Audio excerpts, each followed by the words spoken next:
যোৱাকালি এই চৰকাৰৰে এজন EM আমাৰ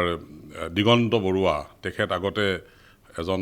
নিম্ন পৰ্যায়ৰ ঠিকাদাৰ আছিল পিছত বিভিন্ন কুকাৰ্য কৰি তেওঁ মানে বিজেপি দলত জইন কৰি EM হ'ব পাৰে আৰু সেই ব্যক্তিগৰাকীয়ে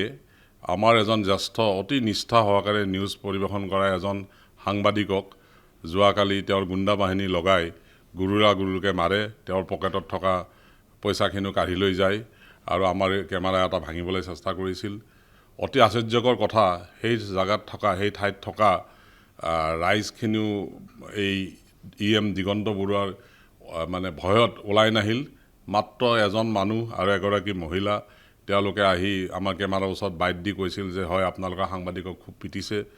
আৰু যোৱাকালি আমি এটা কেছ দিছিলোঁ কলাইগাঁও থানাত এই মুহূৰ্তলৈকে পুলিচে এজনো অপৰাধী মানে এতিয়ালৈকে ধৰা নাই গতিকে মই তীব্ৰ ধিক্কাৰ দিছোঁ আৰু আজি আমি গোটেইখিনি আমাৰ NRD গ্ৰুপ তথা NB নিউজৰ পৰিয়ালবৰ্গই আমি ইয়াৰ তীব্ৰ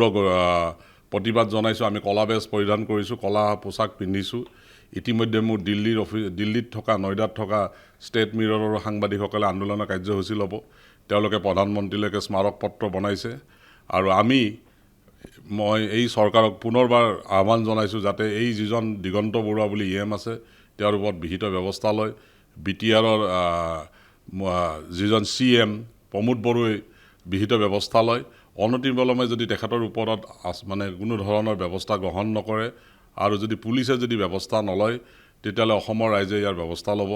মই সমগ্ৰ অসমৰ দল সংগঠনক আহ্বান জনাইছোঁ NB নিউজৰ ওপৰত যিটো অত্যাচাৰ কৰিলে কালি